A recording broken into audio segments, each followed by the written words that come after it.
Please don't forget to subscribe Mufti Muhammad Online for more Islamic videos.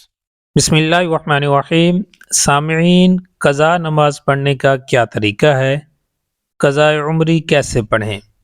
آج ہم آپ لوگوں کو قضاء عمری پڑھنے کا بالکل ہی آسان طریقہ بتانے لگے ہیں کہ قضاء عمری کی نیت کیسے کرنی ہے، اسی طرح ایک دن میں کتنی قضا نمازیں پڑھ سکتے ہیں، قضا نمازیں ایک دن کی کتنی رکعتیں بنے گی، قضا نماز کس وقت پڑھنی چاہیے اور کس وقت قضا نماز نہیں پڑھ سکتے۔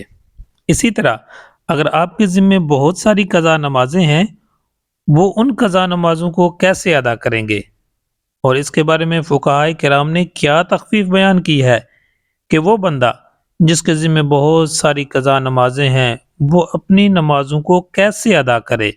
تو یہ سارے مسائل آج کی اس ویڈیو میں آپ سن سکیں گے، جنہیں سمجھ کر انشاءاللہ بہت زیادہ فائدے حاصل ہوں گے۔ دیکھیں، سب سے پہلی بات تو یہ ہے کہ جتنی بھی آپ کے ذمے قضا نمازیں ہیں ان کو آپ یاد کر لیں۔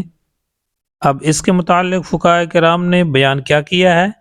اگر کوئی ایسا شخص ہے کہ جب سے وہ بالغ ہوا ہے اس وقت سے لے کر اب تک کوئی نماز نہیں پڑھی، لیکن اب اللہ کی طرف سے اسے توفیق نصیب ہو رہی ہے، وہ اپنی ان قضا نمازوں کو ادا کرنا چاہتا ہے، تو جب سے وہ بالغ ہوا ہے اس وقت سے لے کر اب تک جتنی بھی قضا نمازیں ہیں ان کی بنتی ہیں وہ انہیں کاؤنٹ کر لے، گن لے۔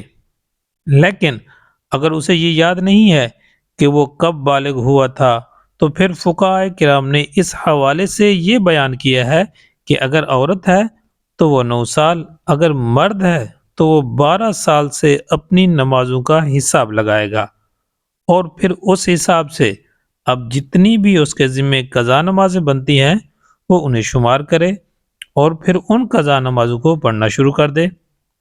سامعین، یہ تو تھا مسئلہ قضا نمازوں کو کیسے کاؤنٹ کریں، کیسے گنیں۔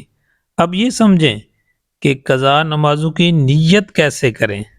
اس حوالے سے یہ یاد رکھیں کہ قضا نمازوں کی نیت جب بھی کرنی ہے تو اس میں یہ نیت ضرور کرنی ہے کہ سب سے پہلے قضا ہونے والی فلاں نماز کی نیت کرتا ہوں۔ مثال کے طور پر اگر آپ فجر کی نماز کی نیت کر رہے ہیں تو اس میں اسی طرح سے نیت کریں گے کہ میں نیت کرتا ہوں یا نیت کرتی ہوں سب سے پہلے قضا ہونے والی فجر کی نماز کی۔ اسی طرح جب آپ ظہر کی نماز کی نیت کریں گے تو اس میں بھی اسی طرح کہیں گے کہ سب سے پہلے قضا ہونے والی ظہر کی نماز۔ یعنی جب بھی جس بھی نماز کی آپ نیت کریں گے تو اس میں آپ سب سے پہلے نماز قضا ہونے والی یہ ضرور کہیں گے۔ کیوں؟ اس لیے کہ آپ کے ذمے جو پہلے والی قضا نماز ہوگی وہ تو اب ادا کر لیں گے، اب جو اس سے اگلی نماز ہوگی وہ پھر سب سے پہلے قضا ہونے والی نماز بن جائے گی۔ سامعین، یہ تو تھا مسئلہ نیت کیسے کرنی ہے۔ اب یہ سمجھیں کہ قضا نماز جو ہے وہ کس وقت میں پڑھ سکتے ہیں اور کس وقت میں نہیں پڑھ سکتے۔ اس حوالے سے بھی یاد رکھیں کہ قضا نماز جتنی جلدی ہو سکے ادا کر لیں، کیونکہ زندگی کا کوئی بھروسہ نہیں ہے۔ اب قضا نماز کس وقت ادا کریں؟ 3 مکروہ اوقات ایسے ہیں جن میں آپ قضا نماز یا کوئی بھی نماز نہیں پڑھ سکتے۔ نمبر 1 پر طلوع آفتاب، یعنی سورج طلوع ہو رہا ہوتا ہے تو 15-20 منٹ کا جو وقت ہوتا ہے یہ مکروہ ہوتا ہے، اس میں کوئی نماز نہیں ادا کی جا سکتی۔ دوسرے نمبر پر زوال کا ٹائم، یعنی جب سورج بالکل سر کے اوپر ہوتا ہے وہ بھی 15-20 منٹ کا جو ٹائم ہوتا ہے اس میں بھی کوئی نماز ادا نہیں کی جا سکتی۔ تیسرے نمبر پر غروب آفتاب، یعنی سورج جب غروب ہو رہا ہوتا ہے اس وقت بھی 15-20 منٹ مکروہ ٹائم ہوتا ہے، اس میں بھی کوئی نماز نہیں پڑھ سکتے۔ تو یہ 3 مکروہ اوقات ہیں، ان کے علاوہ آپ جب چاہیں جو چاہیں قضا نماز ادا کر سکتے ہیں، اس میں کوئی پابندی نہیں ہے۔ تو یہ تھا مسئلہ آپ قضا نماز کس وقت میں پڑھ سکتے ہیں۔ تیسرا مسئلہ یہ ہے کہ ایک دن میں کتنی قضا نمازیں پڑھ سکتے ہیں؟